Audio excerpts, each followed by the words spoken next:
दिनांक 30 मार्च 2023 को पूर्वी दिल्ली के थाना साइबर क्राइम को एक गुप्त सूचना प्राप्त हुई कि मधु विहार में स्थित फ्लैट नंबर 2037 की पहली व तीसरी मंजिल पर अवैध रूप से एक ऐसा कॉल सेंटर चलाया जा रहा है जो कि छोटा लोन लेने के इच्छुक व जरूरतमंद लोगों को अपना निशाना बनाते हैं।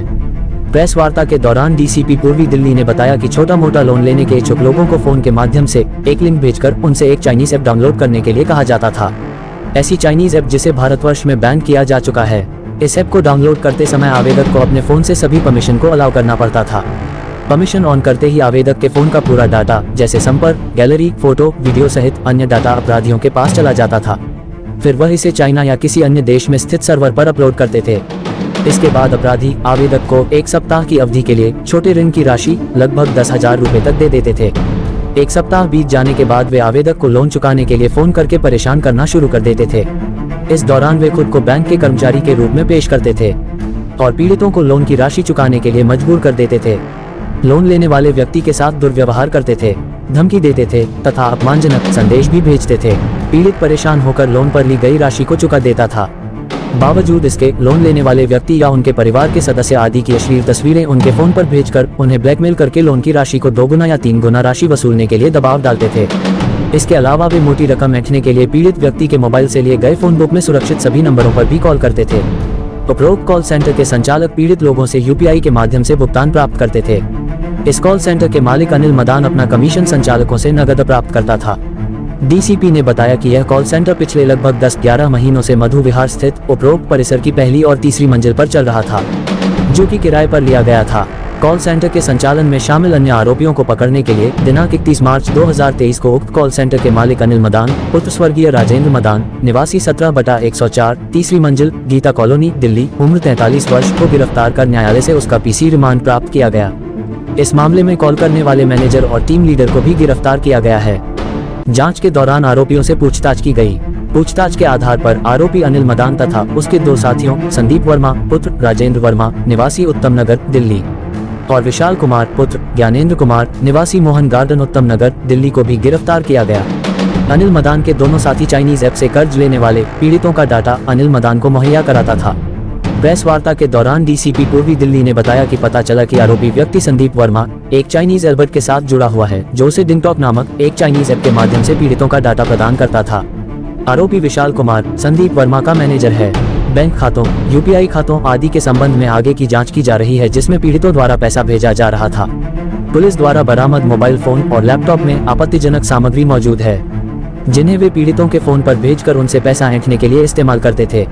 पूर्वी दिल्ली की डीसीपी ने बताया कि इस कॉल सेंटर को चलाने वाले मालिक ने इस गोरख धंधे से 25 से 30 लाख खर्चा काटकर लगभग 1 करोड़ रुपए कमाए हैं। इस मामले में अब तक 15 ऐसे पीड़ितों व शिकायतकर्ताओं की पहचान की जा चुकी है, जिन्हें इन लोगों ने कॉल सेंटर के माध्यम से ठगा है। जानकारी में पता चला कि इसी तरह के कॉल सेंटर आरोपी संदीप और विशाल द्वारा भी संचालित किए जा रहे हैं और इन अवैध कॉल सेंटरों का पता लगाने का प्रयास किया जा रहा है। साइबर क्राइम थाने की टीम ने छापेमारी के दौरान आरोपियों से 22 laptop, 20 desktop, 1 CPU, 55 mobile phone, 2 wifi router, 1 cash counting machine, 40,000 रुपए नगद, 21 हार्ड डिस्क सहित अपराध में इस्तेमाल की जाने वाली अन्य सामग्री बरामद की है।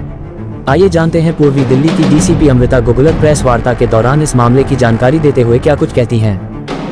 30 तारीख की रात को हमारे पास सीक्रेट इन्फॉर्मेशन मिली है कि एक इलीगल कॉल सेंटर काम कर रहा है मधु विहार के एरिया में। ये चल रहा था B37 फर्स्ट और मधु विहार के एरिया में। तो उसी टाइम हमारे टीम अलर्ट हो गई और हमने अपने टीम बना लिया था और इस पे रेड किया था। 30 तारीख की रात की बात है। तो उसमें हमने देखा है कि कॉल सेंटर तो चल रही थी और कॉल सेंटर में हमें कई ज़्यादा एम्प्लॉइज़ वहाँ पे थे, जिन्होंने थोड़ा सा इलीगल काम करते हुए नज़र आए। हमने थोड़ा सा उस पर और गौर किया तो उसमें से हमें पता चला है कि ये लोग विक्टिम्स के ऊपर, जो क्लाइंट्स बोल सकते हैं या विक्टिम्स है, उनको एक्सटॉर्ट कर रहे थे पैसों के लिए और उनको ये डेरोगेटरी मैसेजेस भेज रहे थे, गलत तरीके से ऑब्सीन मैसेजेस भेज रहे थे और न्यूड पिक्चर्स भेज के इनसे पैसे मांग रहे थे और एक्सटॉर्ट कर रहे थे। तो हमारी टीम ने उन सबको एप्रीहेंड कर लिया है। वहाँ से हमें टोटल 28 लोगों को एप्रीहेंड किया है और वहाँ से लैपटॉप्स 22 लैपटॉप्स, 20 कंप्यूटर के यूनिट इंक्लूडिंग डेस्कटॉप, और एक CPU, 55 mobile phones, 2 wifi routers, एक कैश काउंटिंग मशीन, 40,000 रुपए और हार्ड डिस्क 21 मिले हैं। इसमें थोड़ा-सा बैकग्राउंड देने की ज़रूरत है। इसमें हमारा इंसिडेंट का बैकग्राउंड ये है कि एक लोन ऐप जो बैंड है, चाइनीज़ लोन ऐप है जो बैंड है, उसके ज़रिए ये क्लाइंट्स के पास मैसेजेस भेजते थे कि आपको अगर लोन चाहिए तो आप इस वाले लिंक पे आप क्लिक करिए और अपना डिटेल्स भरिए तो आपको लोन अमाउंट जो है सैंक्शन हो जाएगा। तो ये बैंड जो चाइनीज़ ऐप्स है, ये है जैसे कि go loan, go to cash, handy loan, credit pearl, इस तरह के कई बैंड चाइनीज़ ऐप्स हैं। इनको इन्होंने पहले तो इनको लूर किया है, जैसे कि एडवर्टाइज़ किया है कि आप इस लोन से ज़रिए आप लोन सैंक्शन करवा सकते हो। फ़ोन पे भी उनको मैसेजेस भेजे गए थे और सोशल मीडिया पे भी इनको मैसेजेस दे दिए गए थे कि आपको लोन चाहिए तो इस पे आपको लोन ऐप को आप डाउनलोड कीजिए और उसमें सारी डिटेल भरिए तो आपका लोन अकाउंट सैंक्शन होगा। जैसे ही विक्टिम अपना डिटेल दे देता है तो उनको लोन तो सैंक्शन हो जाता है। अमाउंट काफ़ी छोटा होता है, 5,000 से लेके 10,000 तक ही लोन का अमाउंट आता है और बहुत ही छोटे ड्यूरेशन के लिए ही लोन देते हैं ये, जैसे कि 1 हफ्ते से लेके 3 हफ्ते तक का लोन का ड्यूरेशन होता है। 1 हफ्ते होते ही ये लोगों को मांगते रहते हैं कि लोन जो मिला है उसका वापस दे दो। तो ये जब लोन सैंक्शन करते हैं तभी इनका फ़ोन से जो कॉन्टैक्ट लिस्ट है और जो गैलरी में पिक्चर्स है, चैट्स के पिक्चर्स है, ये सारे का परमिशन मांग लेते हैं कि एक्सेस हमें दे दीजिए। जैसे ये लोन के ज़रूरी जो लोग होते हैं तो वो जो भी कंडीशंस है वो मानते हुए वो लोन के लिए अप्लाई कर देते हैं और जब ये लोन सैंक्शन होने के बाद ये परेशान करना शुरू कर देते हैं 1 हफ्ते बाद कि आप लोन पेमेंट कर दो। कुछ लोग हैं जो लोन का पेमेंट कर देते हैं, कुछ लोग नहीं भी करते हैं।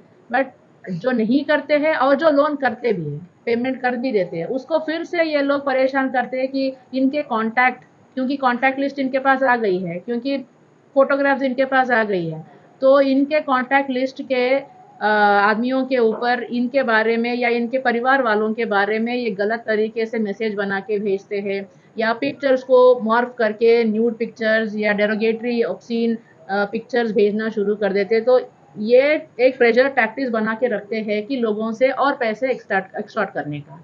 तो ये चीज़ ये कर रहे थे।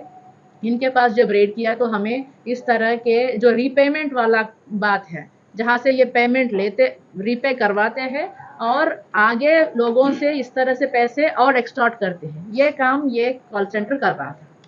तो अब तक इन्होंने 25 से 30 लाख अमाउंट जो है इस तरह से लोगों से एक्सटॉर्ट किया है विक्टिम से और फर्दर इन्वेस्टिगेशन करने पर यहाँ पे जो चला रहा था, इस आदमी आगे जाके अपना एक हैंडलर है, हैंडलर को ये सारा पैसा जाता था यूपीआई से एंड इनको कमीशन मिलता था सारा सेटअप चलाने के लिए और एम्प्लॉयज़ को पैसे देने के लिए। तो इनको करीब 10% का कमीशन आता था और वो हैंडलर जो है अपने पास 5% का कमीशन रख लेता था।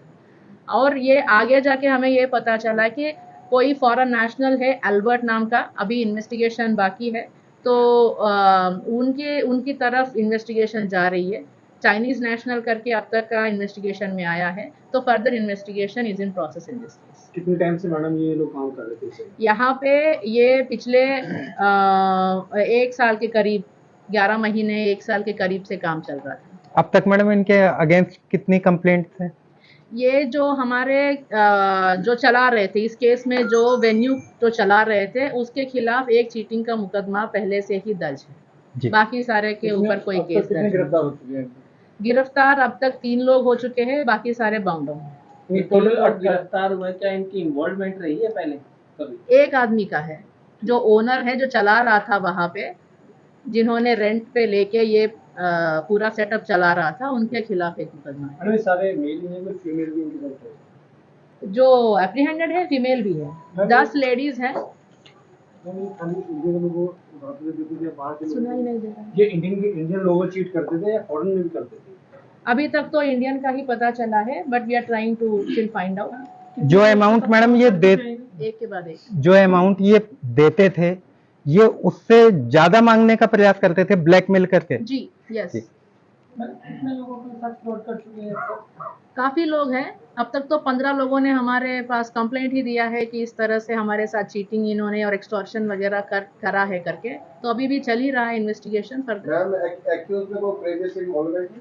एक का है, एक का क्या है। नाम है? अनिल मदान है, जो ये पूरा प्रीमिसेस चला रहा था।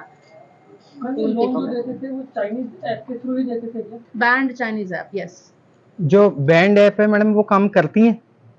जो है बैंड हो चुकी यहाँ है? पे बैंड है, जी, जी, बाकी जी। जगह पे नहीं है। जी जी।